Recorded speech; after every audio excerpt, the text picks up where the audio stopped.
Quel rêve étrange, quel cauchemar. Mais qu'est-ce que je fais ici, au milieu de nulle part? Je ne me souviens de rien du tout. C'est comme un immense trou noir.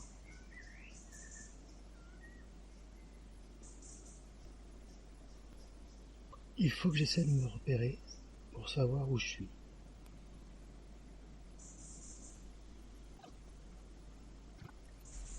Je crois que je suis déjà passé par là. Jérémy, Hein, qui c'est qui m'appelle? viens par ici. Jérémy, c'est important, je dois te parler. Qui c'est qui m'appelle? Où êtes-vous? Tu ne vois donc pas l'arbre qui cache la forêt? Je suis en train de rêver, c'est ça? Mais enfin, Jérémy, tu sais bien que dans les rêves, les arbres ne parlent pas. Ah bon, je sais ça, moi? Ok. J'ai pris une sale cuite et maintenant je parle à un arbre. C'est simple de raconter n'importe quoi. Je vais tout expliquer. Je m'appelle Rocky le baobab, gardien de ces bois ancestraux. Nous t'avons choisi parce que nous souhaitons te voir accomplir une quête pour nous. Une quête? Quel genre de quête? Jérémy, il faut que tu saches que nous maintenons les hommes dans un état végétatif, dans une sorte de matrice naturelle. Toi, Jérémy, tu viens d'être extrait de cette matrice. Mais pourquoi vous faites ça? Pour en faire des piles ou de l'engrais? Des piles. Nos ingénieurs ont mis au point la photosynthèse il y a des millions d'années déjà. Mais la folie de l'homme est destructrice. Sa cupidité le pousse à toujours plus polluer. Il déboise et perturbe un équilibre instauré au fil de plusieurs milliers d'années d'évolution technologique. Il nous mettait tous en péril. Mais l'homme était le premier à subir les conséquences de son aveuglement. Il devenait bête.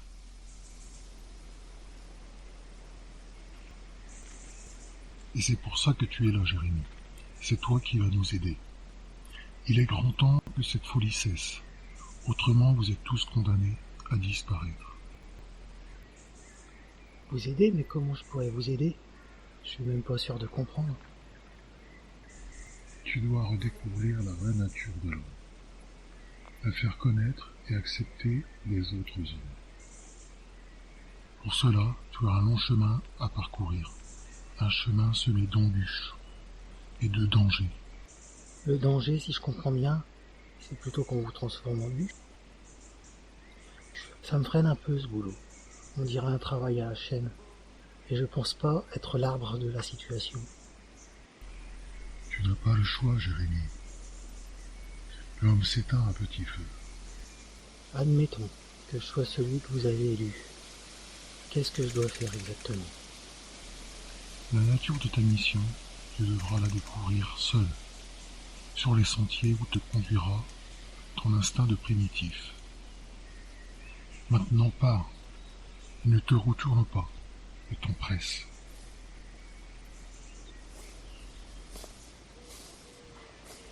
Ton instinct de primitif m'énerve, c'est Je t'entends, Jérémy. J'entrepris donc un voyage sans même savoir où je devais me rendre, ni quelle direction je devais suivre. Et partout où mon regard se posait, à chaque fois au loin, l'horizon. J'avais le sentiment étrange que si j'échouais, cet horizon serait couvert de nuages. Mais nul doute que le destin m'accorderait une fois de plus sa confiance. Aussi je choisissais simplement de suivre le chemin qui se présentait devant moi. J'entrais alors dans un monde mystérieux, où les forêts parlent, où l'homme écoute. L'avenir semblait incertain, mais j'en étais sûr, l'homme écouterait. Alors, voyons où je suis. Je vais aller là. Ça me paraît bien. Je ne parvenais pas à me sortir de la tête ce que l'arbre m'avait dit.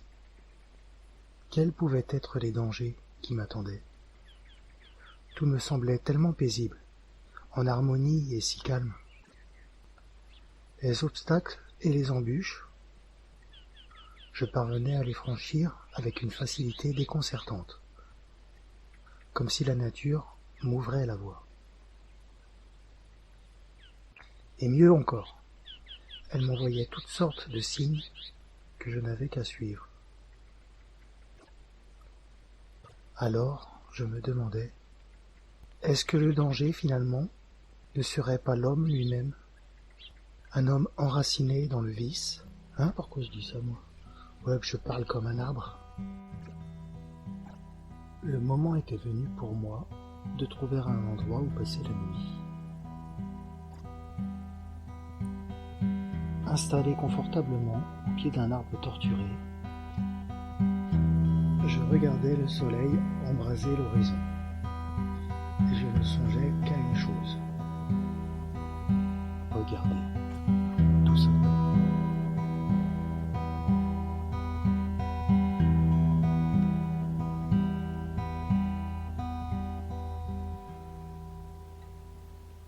À tout moment, je m'attendais à me réveiller. Au lieu de ça, c'est le sommeil qui ne tarda pas à venir, comme s'il n'y avait plus de frontières entre les deux.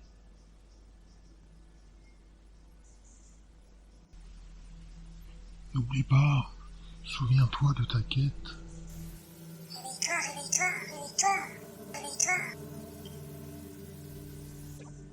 J'hallucine, c'est des fleurs qui me réveillent maintenant. La nuit fut douce et des plus agréables, mais il était temps de poursuivre ma quête. L'appel de la nature se faisant de plus en plus fort, je pris le temps de la contempler.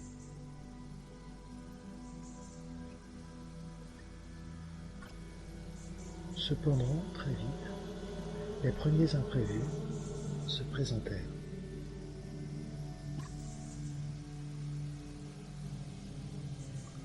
Je préférais rester immobile un moment pour surveiller ses agissements.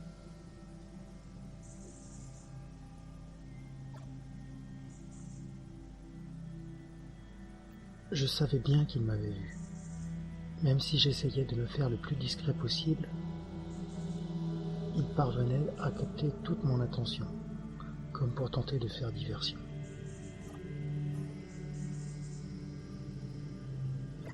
Quand soudainement, il jeta un dernier coup d'œil vers moi, et je l'entendis me chuchoter « Viens me retrouver !»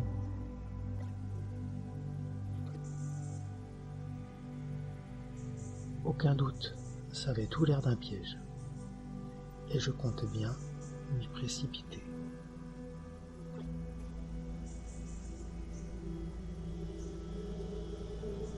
Je partais à sa recherche, mais en arrivant sur place, il semblait déjà si loin, et je tombais sur de nouveaux obstacles insurmontables. Mais je pensais bien qu'il ne m'avait pas amené jusqu'ici pour rien. J'avais le sentiment d'être observé. J'entendais des murmures, et je ressentais le doux parfum de la magie qui habitait ces lieux, comme un charme qui vous submerge.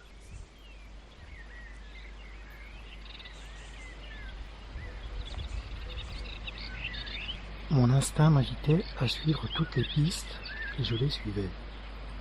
Mais ce jour-là, les cieux s'assombrirent si vite qu'il me sembla préférable de trouver un abri. La nature semblait déterminée à montrer sa colère. Elle était folle d'orage.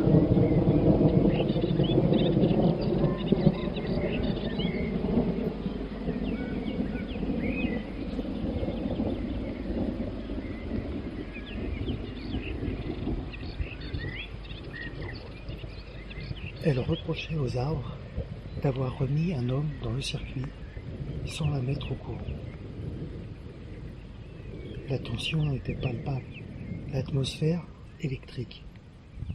Mais un tel spectacle, son et lumière, méritait bien un tonnerre d'applaudissements.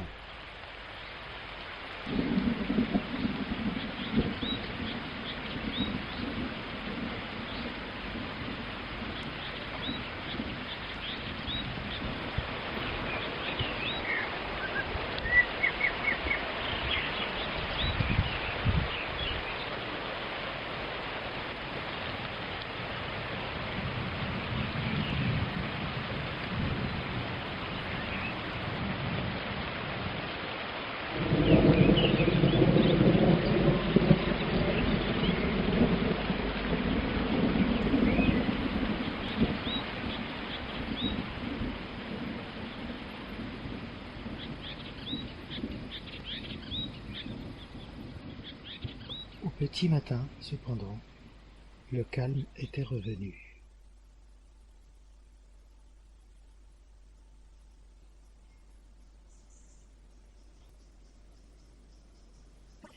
Alors que je n'avais plus la moindre piste à suivre, je tombais par hasard sur Georges, le bourdon de la magouille, du pollen plein les narines.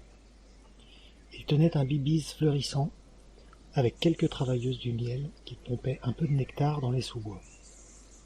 C'était un endroit sordide, appelé la Guêpière. On peut dire qu'en plein rush, ça y allait dardard. Quel triste monde. Mais une fois glissées sous les pétales, pour cirer un pistil ou deux, les filles parfois parvenaient à butiner quelques bons tuyaux. Souvent des propos lisses, insipides ou infâmes. Mais avec un peu de chance, un frelon un peu trop bavard me permettrait de remonter la piste d'un mystérieux cervidé.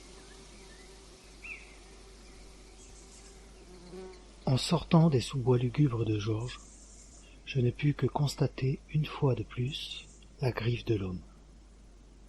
Il faut vraiment être une infâme créature pour écorcher un pauvre arbre de la sorte. Et là où certains ne verraient que pure coïncidence, je voyais un message hurlant de peur devant ces mots que sont la bêtise et l'ignorance.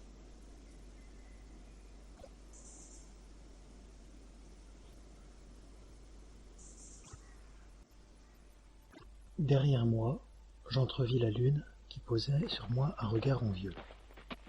Il fallait vite que je trouve un endroit pour lui échapper.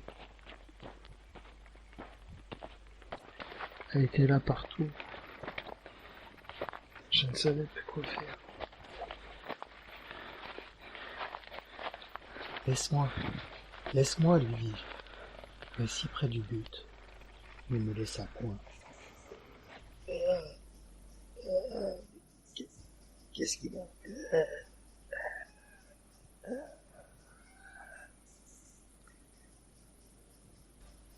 J'en ai marre à chaque fois, je me casse la gueule. Ça me saoule.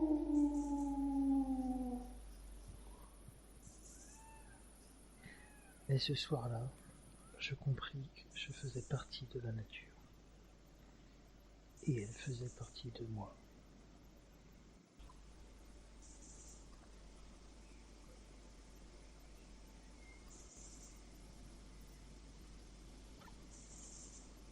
Je sentais qu'un jour nouveau se levait et qu'il était temps pour moi de rencontrer l'oracle.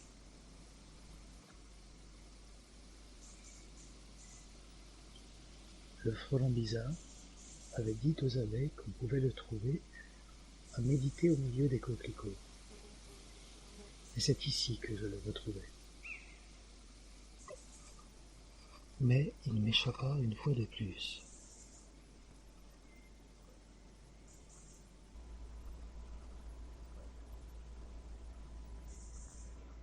Rassure-toi, Jérémie, nous nous reverrons quand le moment sera venu. L'aventure ne fait que commencer, et tu fais partie des nôtres dorénavant.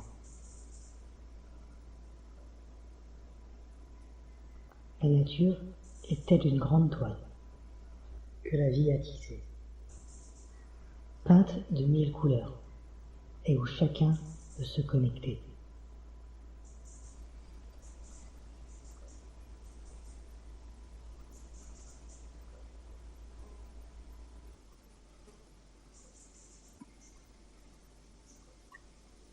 Moi, je suis connecté. Et vous?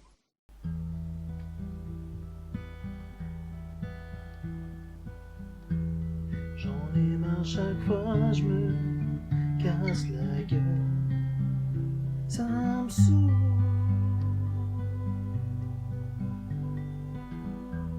J'en ai marre, chaque fois je me casse la gueule. Ça me saoule. J'en ai marre, chaque fois je me casse la gueule. Ça me saoule.